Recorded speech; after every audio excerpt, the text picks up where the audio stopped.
All right, good evening.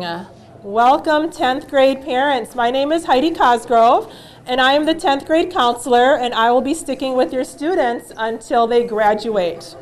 And so many of you remember Barb Nelson. She was the 9th grade counselor, and she always stays 9th grade, and then I pick up the new class. So last year I had the class of 2013 and sent them on to bigger and better things and rotated back to 10th grade. So this week I'm in English classes going over registration information. Essentially everything that you have in front of you is what your students have received. I still have English classes to go in tomorrow, so if you go home and talk to your student, they could look at you and go, I haven't seen her yet, but I'm in tomorrow. So just a couple things to know is next week, Power School will open starting on Monday for students and families to log on and to input their course selections. So what I'm hoping you'll know by the time you leave here tonight is our important registration dates. Reading your transcript, that's something that your kids received in their English classes, so we went over in depth about how to read their transcript. So I encourage you, when you see your student tonight, for them to pull out their transcript and go over that with them, unless they have English tomorrow, and then they'll get that tomorrow. Graduation requirements, which classes to choose, and how to log in online and register. So I just want to go over with you what I went over with students regarding their transcript in terms of what does it tell them. And so basically it tells them every class they've taken in 9th grade and the classes they took 10th grade first semester, with the grade that they earned in semester 1 and semester 2 and the credit they earned. Each class they take each semester is worth 1 credit. The other things I wanted them just to be aware of is some things they might see on their transcript, whether it's right now or possibly in the future. And the first one is an incomplete. If they have an I on their transcript instead of a letter grade, for instance, for English, if they have an I. That means that they have an assignment still missing, so they need to connect with that teacher right away to see what they need to do to finish up that class. Another piece they could have on their transcript is an incomplete plus instead of a letter grade.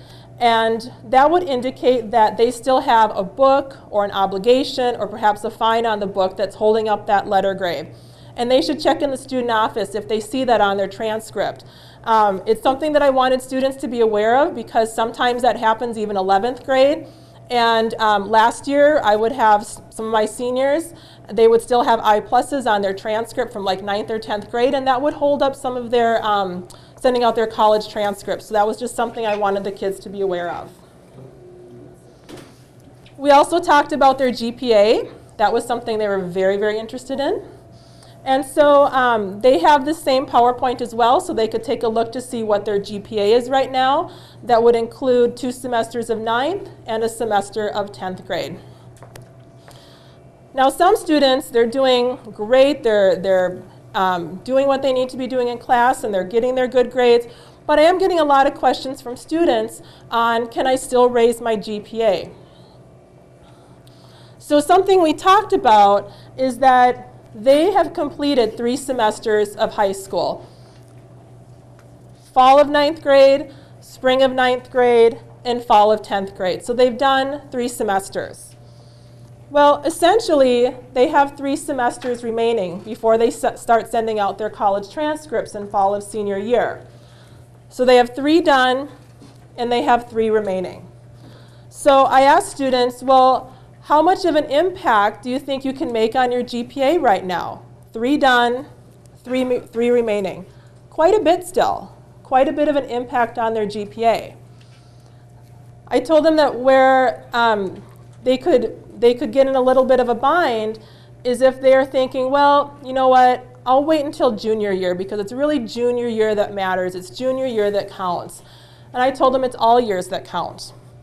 And what I don't want students to do, particularly the ones that are worried about their GPA, is to wait until junior year to start thinking about, oh my goodness, I have to work on my GPA. Because when they enter junior year, they have 4 semesters already done, 2 in 9th, 2 in 10th. And now junior year, they have 2 semesters remaining. And I said, how much can these 2 semesters make on 4 semesters that are already done? It'll impact certainly, but I think sometimes students get disappointed with how much of an impact. So it's really important for your students to make sure that they're doing everything they need to be doing now to work on their grades and their GPA. Now, the other question is that I received is, well, does senior year count then? Is senior year important?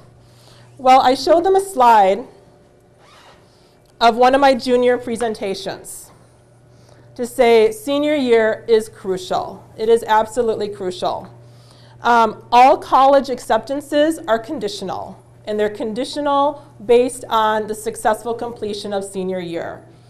So I mentioned to students that sometimes schools will, in senior year, will wait to even give a decision because they want to see how grades are going in senior year.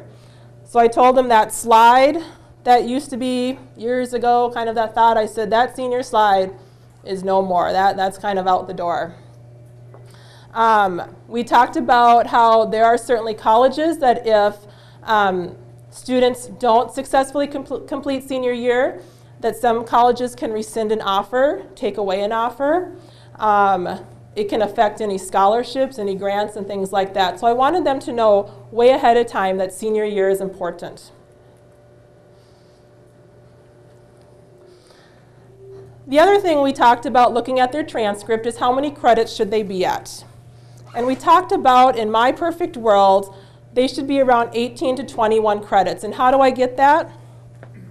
Well, if they take 6 classes semester 1 of 9th grade, 6 classes semester 2 of 9th grade, and 6 classes semester 1 of this past semester, 10th grade, they would end up with 18 credits.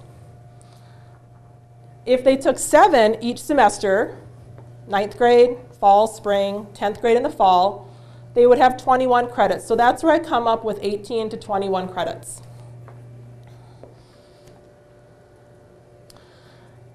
The other thing I wanted students to know was we have a lot of students that transfer in, and I didn't want them to feel left out when they looked at their transcripts. So they had this in their PowerPoint that you all have too. And this is just how we translate credits from another school into our high school. So I just wanted any of our new students to Park be aware of that. So graduation requirements. So to earn a diploma from St. Louis Park High School, students must pass the MCA test in reading, writing, and math. Now there is talk about some other testing coming about. The state hasn't yet quite decided what that could look like, so once we know, we'll certainly let you know. And students also need to earn 46 semester credits. Each class they take each semester is worth 1 credit. Now just a little fun fact. I know students get kind of nervous about the idea of having study halls, so just a little FAQ here. If students never, ever, ever have a study hall in their high school career and pass all their classes, they would essentially end up with 56 credits. 10 more than they need, because students need 46 credits for graduation. At the same time, if students have 1 study hall every semester of their high school career, pass all their classes, they'll end up with 48 credits, still 2 more than they need. So it's okay to have a study hall and hopefully use that to make sure that they're getting homework done and understanding material. Now within those 46 credits, there's certain area requirements that students need to meet. They need to do 4 years of English, 4 years of social studies, 3 years of math, 3 years of science, a semester of PE, a semester of health, a year of art, and then 14 electives. And within those electives, that would include some of their college and career advisory, that would include some of their academy classes, that would include any foreign language, that would all be electives. You'll see that there is no foreign language requirement to graduate from St. Louis Park. However, we highly recommend it from a college standpoint. If students were concerned about maybe any credits they need to recover, there's options for summer school, and that information will be coming out around mid-May. Students can register for a class again if they did not pass that. And there's also something called Plato where students can take the course online, and there's a particular seat time that students need to be here after school, and so that's something that students and I can talk individually about. Now, one thing that you'll learn about me is I'm very, very visual, and I like to have a lot of boxes and colors in my boxes and things checked off. So with the graduation requirements, this is kind of a laundry list in terms of what needs to happen. And for my head, I don't work very well with laundry lists. So one thing that I do a little bit differently is how I do your students' credit check. And so what I'll do about, your students will get it probably around spring break and that time, is I do an online credit check, a Google credit check. So this laundry list will essentially look like this. And it has English, social studies, math, science, and I'll start checking off what they've completed. So if they completed English 9 semester 1, they'll have a credit. English 9 semester 2, they'll have a credit. So that's something I'll do for the entire class of 2016, and I'll send it to them in their Google Apps account. They won't have editing rights, but I'll send that to them so they can always see where they are with their graduation requirements.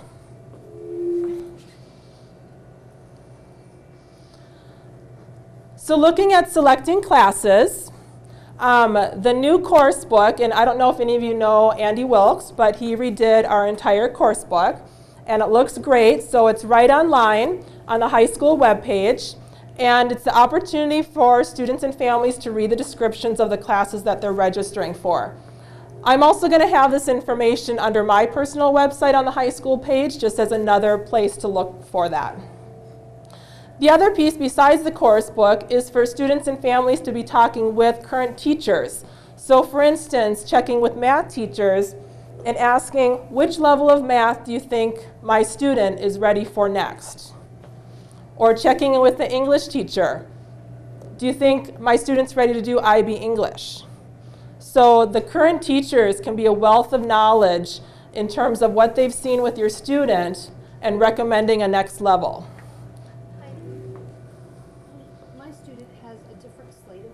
Semester than they had last semester. How long will you? So great question. One of the questions is if your student has a different teacher, to certainly check in with that teacher from first semester is totally fine. Absolutely. So when families look at the online course book, just a couple of things to note of how that online course book works. I just kind of picked on English 11 right here. Here's what it looks like, and a very full description of what English 11 will be. This little lightning bolt here is just signifying that there's 2 course numbers, which would tell you that it's a first semester and second semester course. Looking at some of the other elective options, just a couple things to note as you go on to the course book. For instance, this course, A+ Computer Technician 2, has a 1 course number, just 1, which tells you that it's just a semester, and it could either fall semester 1 or semester 2. It tells you what grades it's available to, if there's a prerequisite, and then something interesting is if there's dual credit available. And some of our teachers have worked really, really hard to align with some of the area colleges to your schools to help give college credit for some of these credits that say dual credit available. It's a pretty amazing opportunity.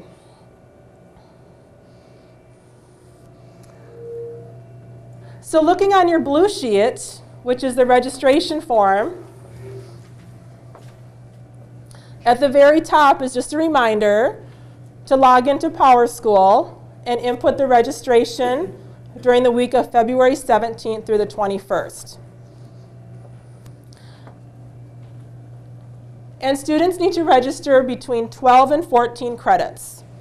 If they register for 14 credits, that's assuming that they'll have 7 classes first semester, 7 classes second semester, so no study hall. If they register for just 12 courses, that's assuming that the student will have 6 classes first semester and 6 classes second semester, meaning a study hall each semester.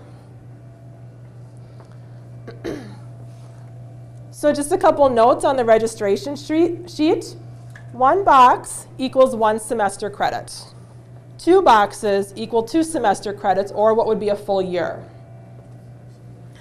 So for language arts, students need to select what type of English they're going to go into. Few options. There's regular English 11. There's IB English HL, which is a 2-year program. And there's IB English Literature, Language, and Performance SL, kind of a mouthful. That is also a 2-year program. Or any ESL, or if your student's on an IEP, any type of programming that would be specific to that. So IB English HL and SL, kind of the difference with that. IB English HL is going to have quite a few diploma candidates in that course, because that's typically the course that students that are seeking the IB diploma will do. Certainly there will be students who are non-diploma candidates in there as well. But that class is going to have very, very rigorous reading, very, very in-depth analysis of those books. Very in-depth analysis. IB English Literature, Language, and Performance is going to also be very rigorous.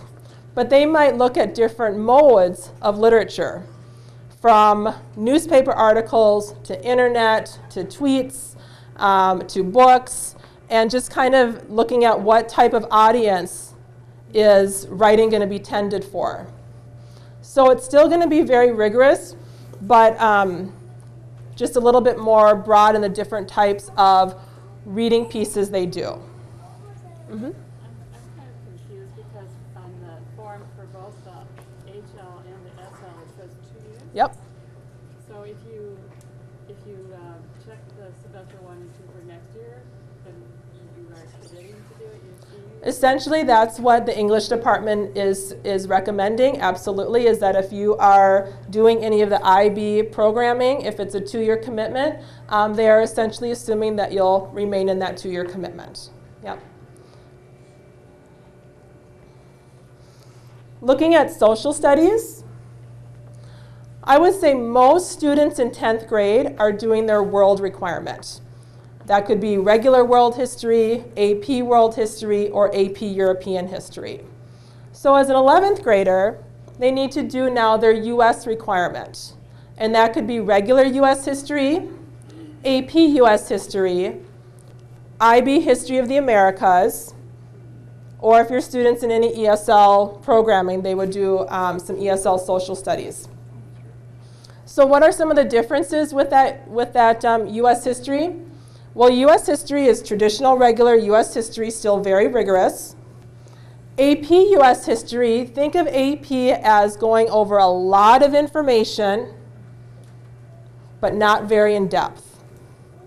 The flip with IB is you're maybe not covering as much information, but you're going really, really in depth. So AP US history is just going to cover United States history. IB history is called History of the Americas in junior year. So not only are they covering some US history, but they're covering North American history, South American history. Okay, so that's some of the differences between the US option. There are certainly some students that are doing US right now based on maybe they were transferring and their school did social studies a little bit different. So there are some students that need to do their world requirement for next year, which is why we have that on the sheet. Mm-hmm. So the one that's listed as IB History High Level -1 is History of the Americas? Correct. The question is IB History HL-1, is that History of the Americas? Yes. Is there no IB History SL? IB History SL is typically, not absolutely, but typically taken in the senior year, because the second part of IB History is 20th century issues, which is the SL part. So let me kind of clarify that. So IB History HL is a 2-year program. In junior year, it is called History of the Americas. In senior year, it's called 20th century issues. And 20th century issues is the SL, technically, in theory. 2 semesters only. Mm-hmm. Yep. So doing IB History HL, you're buying into 4 semesters? Correct. IB History HL is a 2-year commitment. Yep. Think of pretty much all HL programming as a 2-year commitment.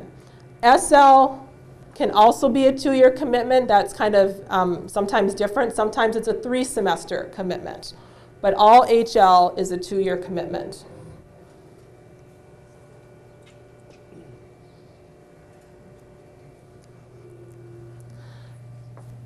The next section to look at is math. And that's where students can be in very different places in their math curriculum.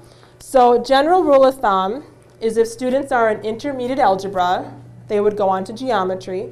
If they're in geometry, they would go on to advanced algebra. If they're advanced algebra, they'd go on to pre-calc.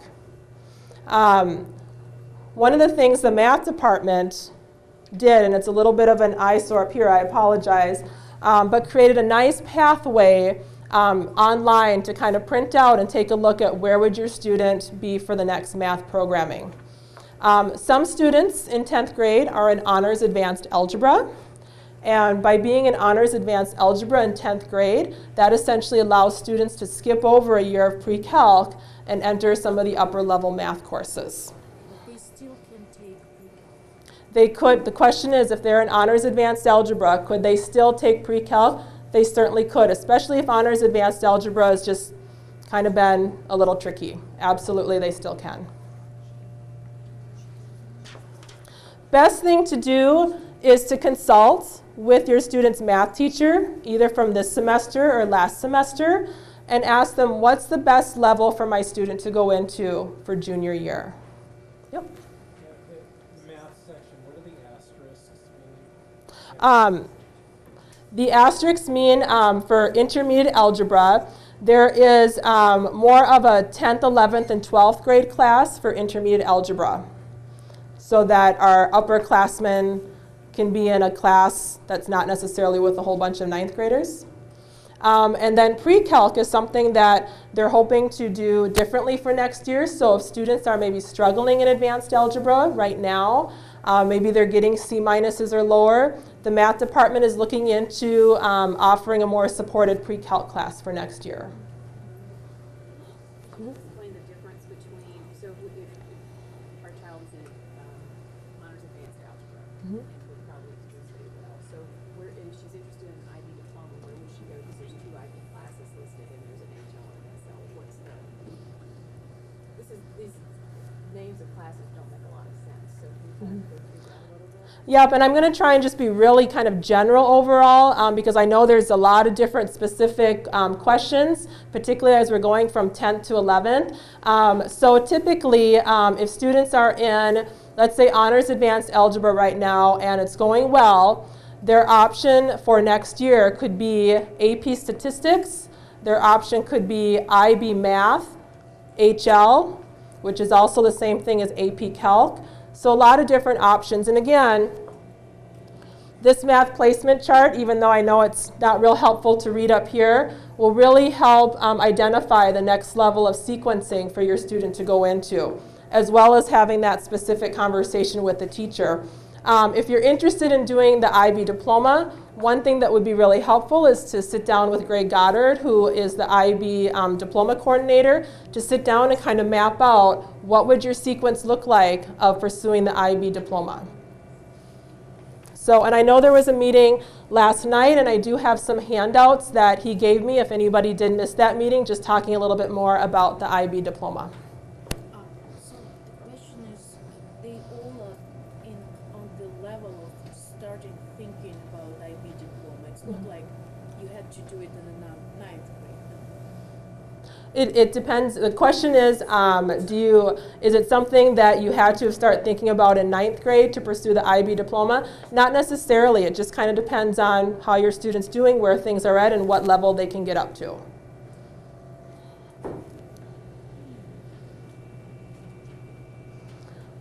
So the next box is science. A lot of 10th graders are in biology right now. And students that are in biology will often go on to chemistry. Some students might also be in life science, which is the same thing as biology, and typically they'll go on to chemistry as a junior. Now there are a lot of students in IB chemistry. And typically what students will do is go on to fulfill their biology requirement in junior year, which would either be maybe pursuing regular biology if they're kind of finding science is maybe not their strength. But certainly students will go on to IB Biology HL, which is a 2-year program, as well as finish the 3rd semester of IB Chem. So when students are registering, if they're in the IB Chem right now, many of them will be registering for that 3rd and final semester of IB Chem, which is one little box saying 3rd semester, in addition to fulfilling their biology requirement. So they're going to have IB Chem and They'll be doubled up in science for 1st semester, finishing only those that are in IB Chem right now. Essentially, they'll be doubled up in 1st semester of junior year, finishing out their IB chemistry and fulfilling their biology requirement. And again, some students might do just biology. Many will go on to IB Biology for 2 years. And then as a senior, they might also want to do physics or IB physics. And again, in senior year, they'll also be doubled up in science because they'll be finishing their IB Biology and perhaps also doing a physics. So biology is a requirement. You cannot choose physics or biology. Biology is a requirement, yep.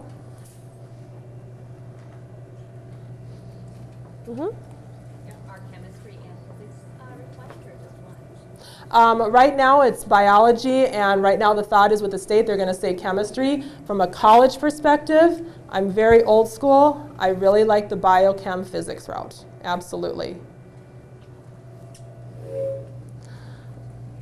The next box is academy classes. And these are ones that you might have heard Barb Nelson talk about last year with the foundations classes. They're continuing into junior year. Now, students that are registering for 3 or more AP or IB or honors classes can opt out of these classes.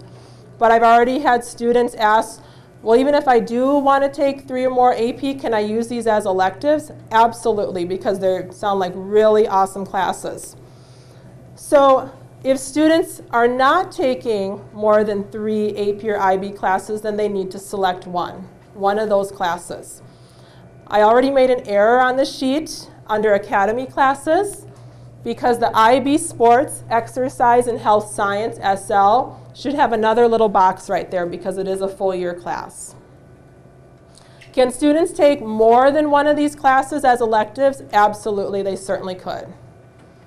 Question? Are these classes offered both first and second semester? I won't know that right now because the master schedule has to be made, but the plan, I would assume, is that they'd be offered both semesters. For example, if you were doing the 3rd semester of the IB Chem and then you had your 2 semesters of biology, you still have that 2nd semester hanging out there. Could that be one of the academy things? If it's offered second semester, absolutely, yes. Yes. One just sort of requests that and then sees what happens at that time. Okay. Yep. Yep. If they're more interested in all the electives on the backside, do they have to take them? If they're taking less than 3 AP, IB, or honors classes, just that's the direction that our school is going, is they want students to become more familiar with some of the career pathways that are out there.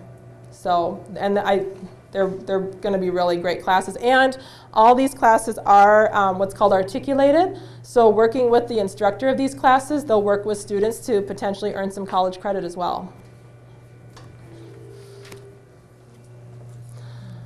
So just a little note on the bottom of your registration worksheet, just kind of as a reminder. So are there 2 boxes checked for English? Are there 2 boxes checked for social studies? Are there 2 boxes checked for math? And 2 for science? That's first and foremost to check. Now, students need to select 4 to 6 more boxes for their electives. And keep in mind that these academy classes count in these next 4 to 6 boxes to choose. Or any additional boxes like science, like that 3rd semester of IB Chem, kind of counts in that elective spot. So if you flip the page over, there's also additional electives to choose from.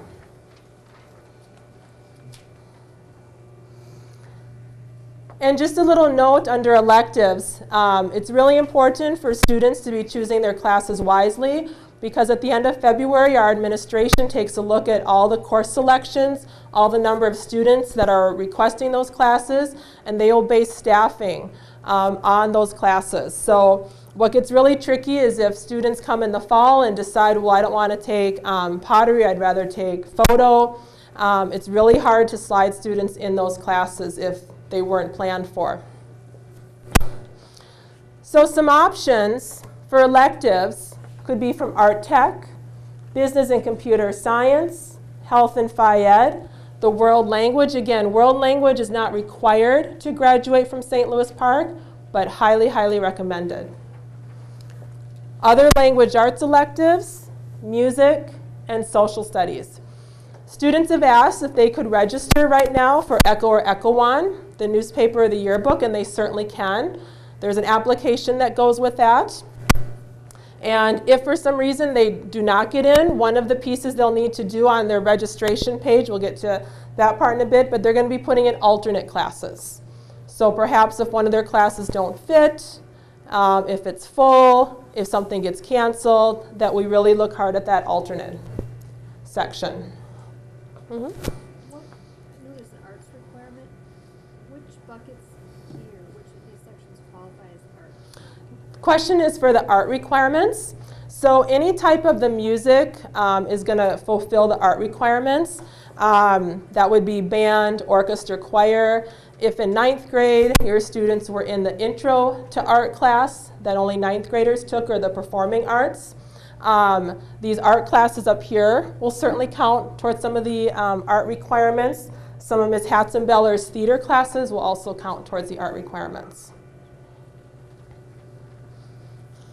Now, something that your student does not have to register for is embedded health, because that will be continuing in 11th and 12th grade. And that's essentially teachers coming into the English classes, the social studies classes, to deliver health curriculum to your student that's age appropriate for juniors and for seniors. Kind of a rite of passage into junior year is a student aid. And this is something a lot of students have asked me about, because it's something exciting that students like to do in junior or senior year. So student aid is where students become like a teacher assistant. And it's nothing that students can register for right now. It's essentially a study hall in the schedule. So when students get their schedule and see where their study halls are falling, that's when they would fill out an application that they'll get in the counseling office when school starts. And they would fill that out, answer the questions, they sign it, family signs it, and then they go to a teacher to see, you know, so I have a 6-hour study hall, do you need a teacher's assistant for that hour? They talk about the requirements, what the teacher wants them to do, the teacher signs it, and they bring it back to me. So nothing that they can register for right now.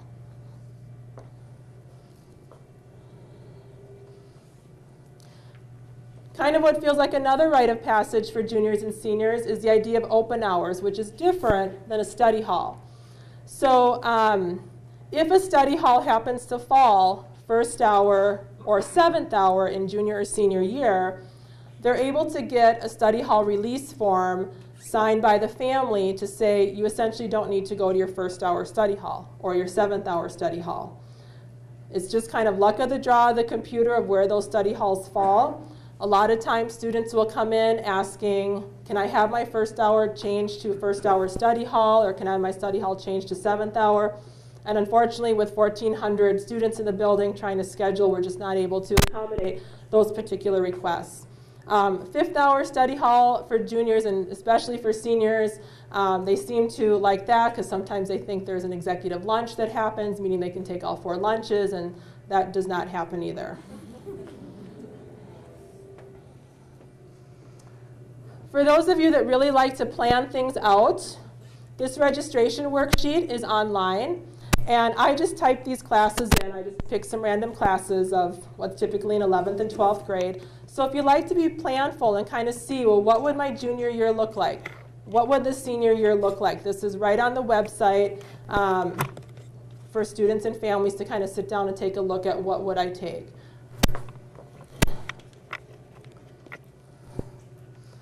Now for online registration, again, students will log into their PowerSchool account, and they'll click on class registration.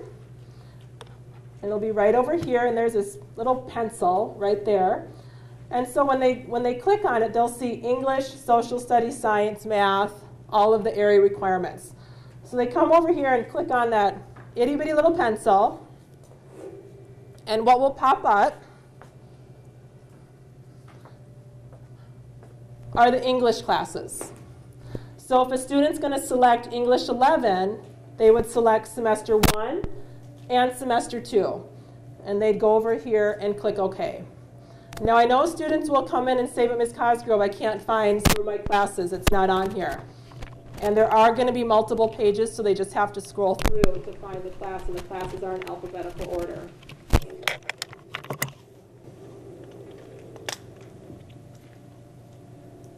So a lot of students are starting to talk about, well, goodness, you know, I'm a little unsure about how to register because I'm trying to think about what colleges want. Most college requirements are 4 years of English, 3 years of math, 3 years of science, 3 years of social studies. The more selective schools want 4 years of math, 4 years of science, 4 years of social studies, at least 2 years of the same world language, and 1 year of fine arts. So talking to students, when they're kind of realizing, oh, maybe I only need 3 years of math to do, or maybe I only need 3 years of science to do, I don't need to take that in senior year. That's true from a high school requirement standpoint, but a little caution from the college requirement standpoint. So I often talk to students about the minimums. And I ask students, you know, where are my athletes? They're raising their hand. Where are my musicians? Where are my theater people? And they're raising their hand. And I'll ask them, would you ever approach your coach, maybe basketball, and approach your coach and say, Coach, what's the minimum I need to do in practice, but to still get a starting 5 position? Or to a music teacher to say, Ms. Edgar, Mr. Schmitz, Mr. Miskowski, what's kind of the minimum practice time I need to do so that I can still be first chair clarinet, first soprano, first violin? And a lot of students like, I would never ask that to any of my coaches at all. So I'll start to put the bug in their ear to say, make sure we don't ask that to colleges then, because colleges will tell you the minimum. Many will say 3 years of math minimum, 3 years of science minimum. So be careful and cautious as they're heading into junior and senior year, not to also ask that of their college.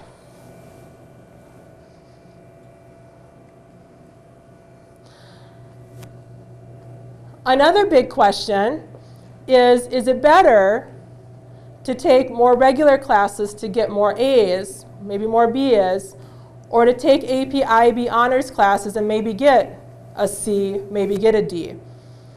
And the answer to that is it depends. Because you could have a college over here that says, we're just looking at the numbers. We're just looking at the numbers, that's what we want. Meanwhile, you could have a college over here that says, yeah, we're looking at numbers, but what are those numbers in? What type of classes did you take? So that's why there's not a perfect answer. But the most perfect I can try and find is that take the class that the student can be most successful in. That's the class that they should take. The rigorous class is what they can be successful in. I also talked with students about kind of breaking away from, oh, I'm sorry. How would you define successful? Well, my own personal or the one for my 5-year-old? I define successful as balance. To have a healthy balance of academics, of being a teenager, of being able to be in activities, and having sleep. That's what I define success as. So we also talked about, as students are registering, to kind of break away from kind of this middle school, almost 9th grade thought of registering, and to break away from, not going to their friends saying, what are we going to take? What are we going to take together? Because heading into junior and senior year, it needs to be about what am I going to take that's best for me, my future, my interests. And that's very new for a lot of students because there's been a lot of what are we going to take for many, many years. So one of the things that I talked about with students, and this will come around to a point, I promise, is in the last few years, what have students been up to? And I kind of created this laundry list, and there were people to say, Ms. Cosgrove, you left off PlayStation 3. And yes, I left off PlayStation 3, whoops. But what have students been up to? And this is just kind of a little list, and I'm sure there's things I'm missing. But in general, what have they been up to? So this list right here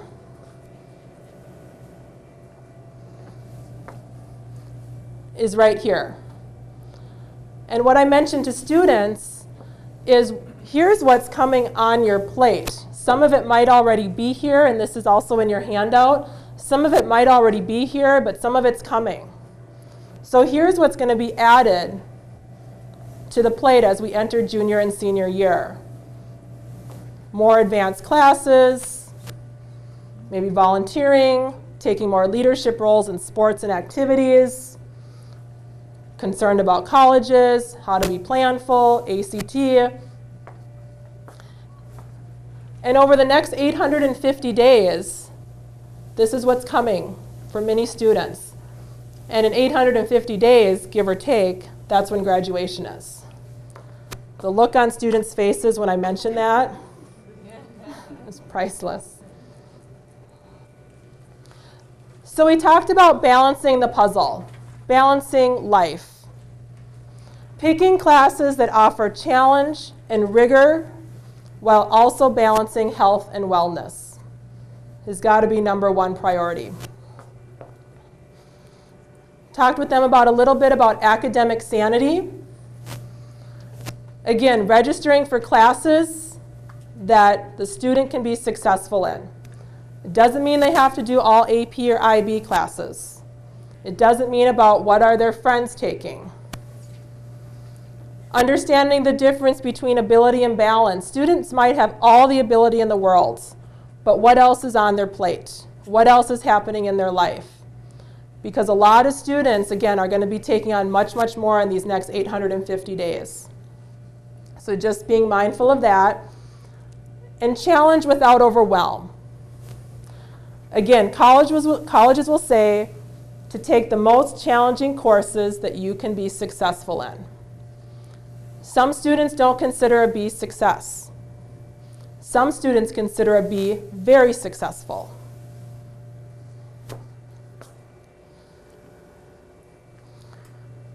And then to remind students that they only got 24 hours in a day. That's it, 24 hours. And what's going to be on their plate during that 24 hours? I've seen students where they try and add time to the clock.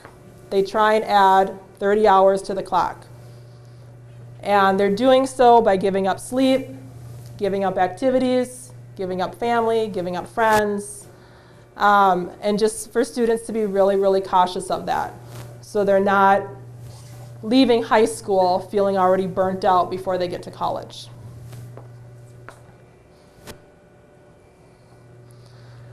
On that note, added something else to their plate, just to know about post-secondary enrollment options, or PSEO.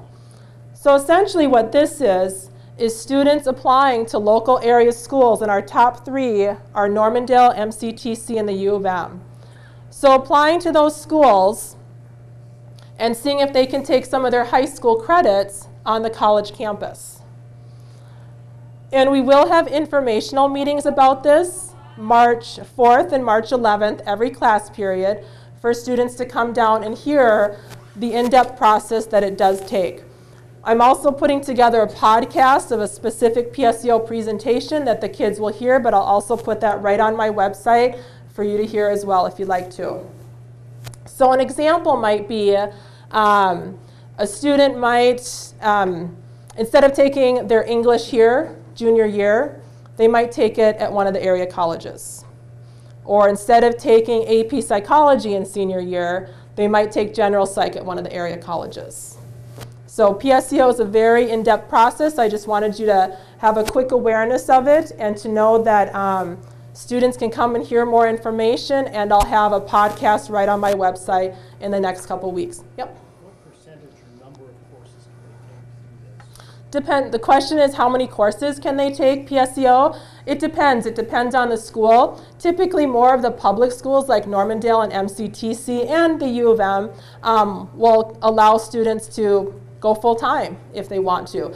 It also depends on how they're testing college ready-wise, college level reading, college level math, college level writing. So that can also make a difference in how many courses they take. Some of the more private schools will limit the number of courses students can take. They might just say you can take 2 classes and that's it, or 1 class and that's it.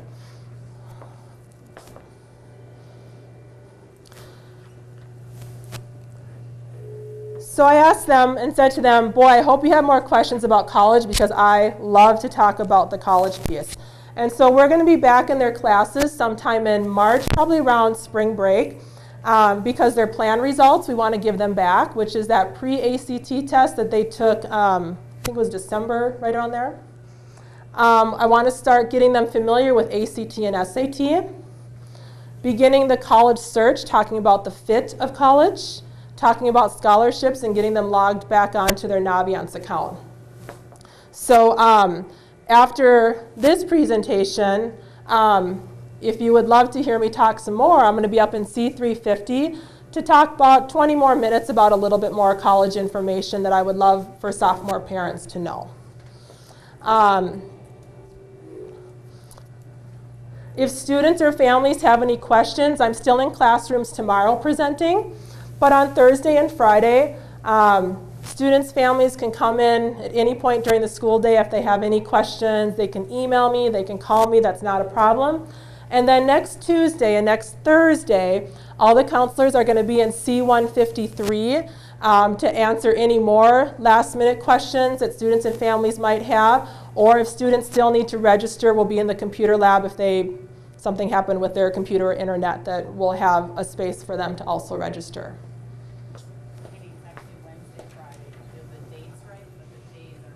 Sorry, Wednesday, Friday. Thanks for catching that, Barb. So again, this was a real kind of general overview.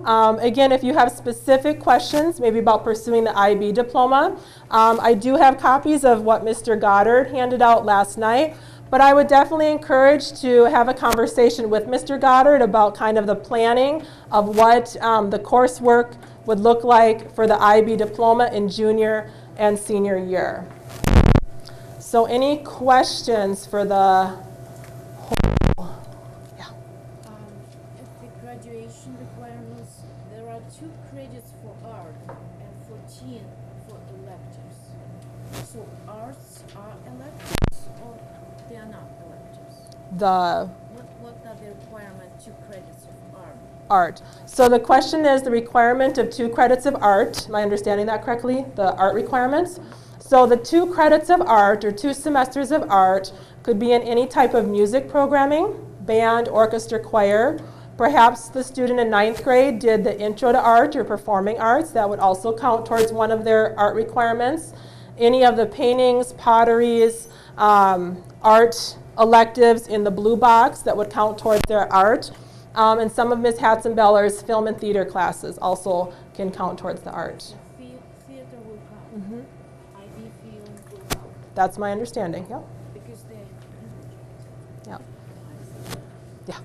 The information that you're going to present upstairs in Mm-hmm. the next room, is that something that would be available later on your website too? Yep, the question is, will my college information post-secondary that we're heading up to, will that be on my website? Absolutely, I'll do a little podcast for you to hear that.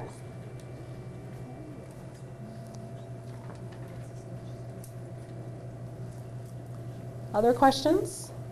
Yeah. So on the graduation discussion for high school, feels like art is 2 credits, and then for electives it's 14 credits. Mm-hmm. if a kid takes a lot of credits and some of those count? That's a great question. So the question is, for instance, I'll use math as an example. Students only need 3 years of math to graduate from the high school. If they go into that 4th year of math as a senior, that would count now as an elective. Okay.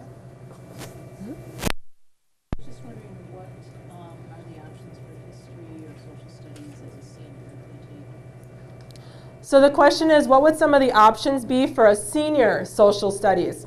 If you look on the back side of the electives, under social studies elective, typically senior year social studies requirements. So typically, seniors for social studies will pursue AP psychology. They'll continue in IB history, 20th century issues.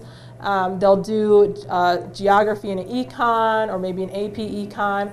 So sometimes we put that on there because sometimes students want to do AP Psych as a junior, which is fine. That's fine. But typically that's saved for senior year, generally speaking. Yep.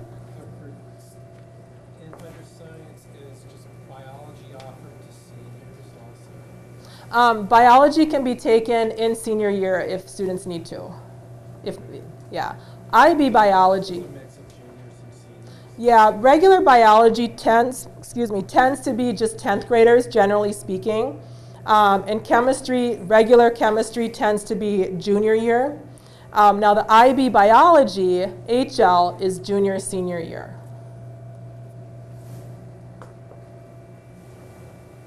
We have a kid in 2 3 semesters. So are these electives just offered, so they'll be done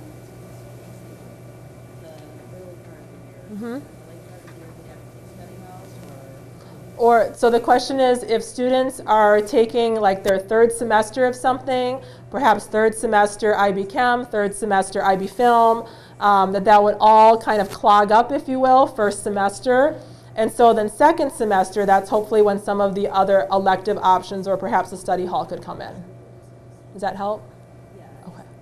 I didn't know if they were offered. In my offered both 1st and 2nd semester, not knowing how the master schedule plays out, unfortunately just can't guarantee when they'll be. I know you say that health, which I guess replaced phys ed, is not counted as toward the credits. Are they counted in 9th grade? So the question is, the health credit, health is embedded in 9th, 10th, and 11th grade, and students do need 1 semester of health for graduation. That's throughout their 4 years of high school.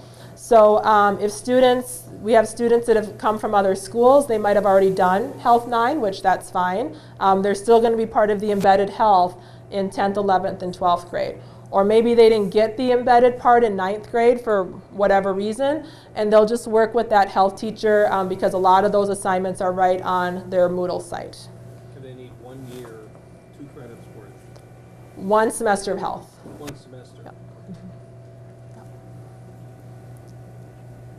Okay, I want to be mindful of the junior presentation coming up. So if there's any questions, please don't hesitate to email me or call me.